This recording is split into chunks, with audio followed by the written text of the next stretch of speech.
Well, aside from logarithms being a way that math teachers try to make students hate math, it's not true. This is nothing to hate here.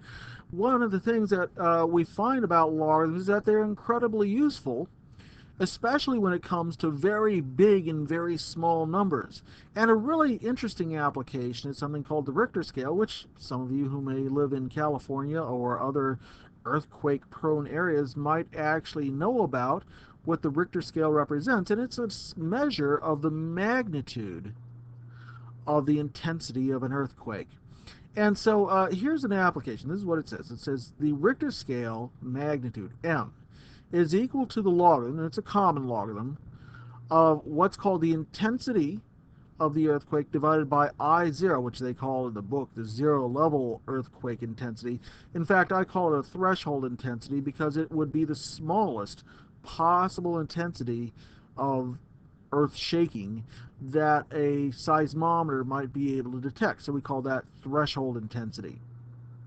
Now, okay, why do we use that? Well, let's say that we're told to find the Richter scale magnitude of an earthquake with an intensity of I that is equal to 8,250,000 times the threshold intensity. Right? So whatever the minimum intensity is that that seismometer could record, we're 8,250,000 times larger than that. Well, one of the things that you might want to recognize right here is that, well, if that's the case, then I can rewrite my magnitude formula so that I'm taking the common logarithm of 8,250,000 times I0, the threshold intensity, divided by I0, the threshold intensity, and that threshold intensity number just pops right out. Well, this is the same thing then as the logarithm of that number, 8,250,000. And you think, oh, okay, so I should just pop this into a calculator. Well, you don't even really need a calculator right here. One of the nice things is that numbers that are this large, we often rewrite using scientific notation. And if you remember your scientific notation, it's incredibly useful right here. We've got 8,250,000. So what could we do? Well, move that decimal point over 1, 2, 3, 4, 5, 6 places and call this number 8.25 times 10 to the 6th power. And so our logarithm right here is actually the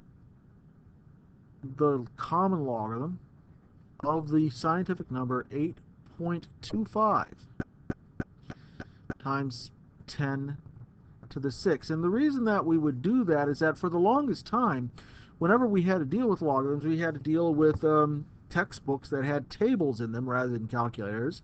And the tables would only have logarithm values between 1 and 10. And so if I had a logarithm like 8.25, I could evaluate that, but not 8,250,000 directly. So I would rewrite this, and of course I now have some rules that help me deal with this. I've actually got a common logarithm of 8.25 plus a common logarithm of 10 to the 6. And if you recall your rules, the logarithm base 10 of 10 to the 6, well, that's just plain old 6. And the logarithm of 8.25 will be a number somewhere between 1 and 10. So I should actually get out my calculator right here. And when I use my calculator, I find that if I take 8.25 and take my logarithm of that number here, where's my logarithm? This is a natural logarithm. Here's my common logarithm right here. I get 0.9164. So it turns out that this magnitude is about 9.125 on the Richter scale. The 916, pardon me. Get that straight, Professor Peoples. What's the matter with you? All right. 9.16 on the Richter scale. That would be some shaking, huh? All right, well, those of you guys familiar with it, that's actually a really big number. Let's say that we were asked it the other way around. Let's say we were told 9.2 was the Richter scale number. What would that mean? Well, all right, that means our magnitude in this next example, I'll write it in green, is equal to 9.2. What intensity would be required for that? So what we could do is we could say, well, all right, that means 9.2 is equal to the logarithm of the intensity of the earthquake divided by its threshold intensity, or zero intensity. Well, the logarithm, we don't typically write it, but that's a 10 down there, right? And so what in effect we're saying is that by our definition, this is the same thing as saying 10 to the 9.2 power is equal to the ratio of the intensity divided by the threshold intensity of our earthquake.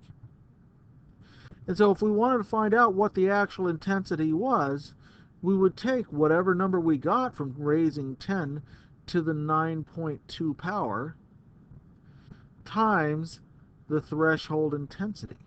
Right? Kind of like what we framed it up here. Well, how do we deal with that? I'm going to break out my calculator again. This time we're going to use the 10 to the x button. We sometimes hear that called by scientists, chemists, and physicists. They call that the anti-logarithm. So let's take the anti-logarithm of 9.2. Right there, that's a power 10. And we actually say that here's our intensity right here. 15848939192. So we would actually say that the intensity of our earthquake, 15848939192, rounded to the nearest whole number, times the intensity right here, right?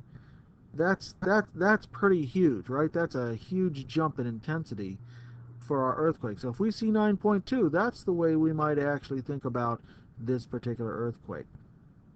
All right, more to come in our next video.